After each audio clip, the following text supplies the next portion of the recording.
Ndị be anyị ekene m unu. Ọmụwa ka a na-akpọ Chief Gaius Chibueze aka Akoma na-edozi obodo aka Bitcoin Chief.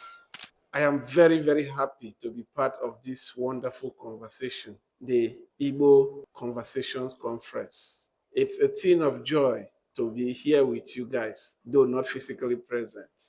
I am excited for today's topic because it is very, very important, especially at this time that we have this conversation. Are Ndi Igbo marginalized in Nigeria? Igbo marginalization, is it a reality or a myth? This conversation is long overdue. As a people, so many times, including myself, have often made this statement: Ndi Igbo are marginalized in Nigeria. I'm sure almost every Igbo person has. But today, from this conference, we are going to discuss both those for and those against. We are going to discuss if Ndi Igbo are truly marginalized in Nigeria. But before we dive into this topic, I will want you to look at the ethnic map of Nigeria. How many ethnic groups are in Nigeria? We have the Efiks, the Ibibios, the Yorubas, the Ijos, and hundreds of other ethnic groups. Many are in majority and others in minority. If you follow the trajectory of Nigeria since the 1960s, political power has actually rotated only between the top three. And fortunately, during Goodluck Jonathan, another of the ethnic minority per se, which is the Jaws, had to handle the political power in Nigeria.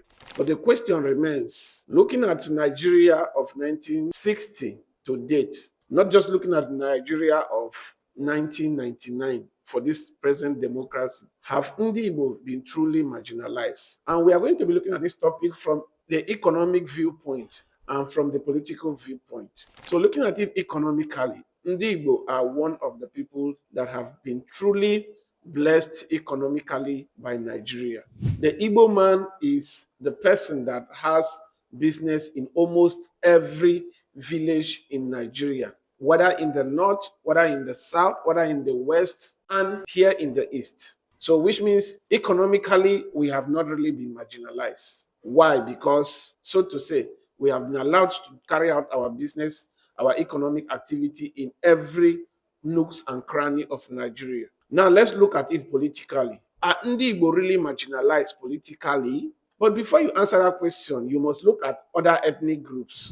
Since Nigeria came into democracy in 1999, only two major ethnic groups out of the hundreds of ethnic groups in Nigeria have actually held power. And maybe they just through Goodluck Jonathan, which are only three ethnic groups. So I have often said that while Ndi Igbo also needs to contest and be the president of Nigeria, why an Igbo man has to be, or an Igbo woman has to also contest and win the presidency of Nigeria, I have often argued that that shouldn't be our main focus. And that shouldn't be the reason why we are saying that we are marginalized. Because if you look at it, the Efik, the Ibibio, the Anans, and all these other ethnic groups in Nigeria, I heard somebody say that the real Hausas of the north, none of them have been president of Nigeria. It has always been the Fulanis that have been presidents in Nigeria. The real Hausas who are 100% Nigerians, not the Fulanis that migrated during the Usman Dafodio War. The real Hausas have not held any presidential position in Nigeria. The question remains, are Ndi Igbo really marginalized? I feel that it is very, very important as an Igbo person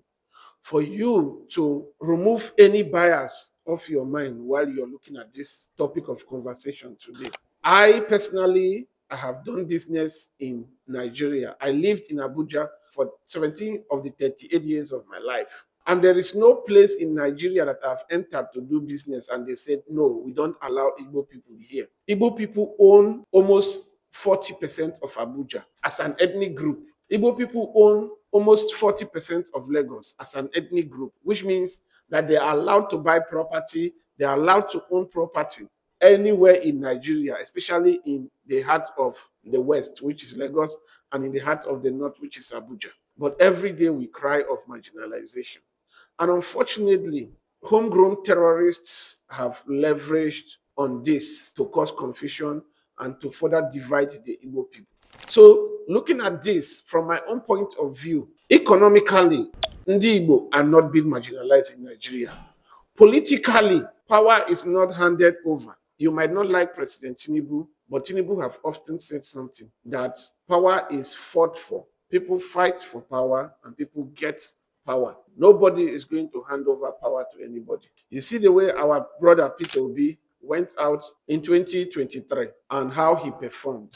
2027 is around the corner again. If we all rally around him and sell him to other Nigerians, who knows, he might become the first Igbo president since democracy returned to Nigeria. So to summarize this conversation from my own point of view, I don't think Ndi Igbo have been marginalized in Nigeria, whether economically or whether politically. What we have not done is arrange ourselves well politically. Take a look at Southeast politicians. Are they really united? Whenever there is an important election, that election is thrown, that it is the time of the North will always organize itself in such a way that their strongest person is going to be the one that they are going to put forward. But when it comes to the time of the South, just the way it is right now, the internal backbiting and division among Igbo politicians. Let's not even talk about their political division. Let's even talk about under Goodluck Jonathan, Ndi Igbo held 80% of the most juiciest ministerial positions in Nigeria. An Igbo man was a central bank governor. An Igbo woman was a minister for aviation. Igbo people had all the juicy positions under the Yar'Adua and Jonathan government.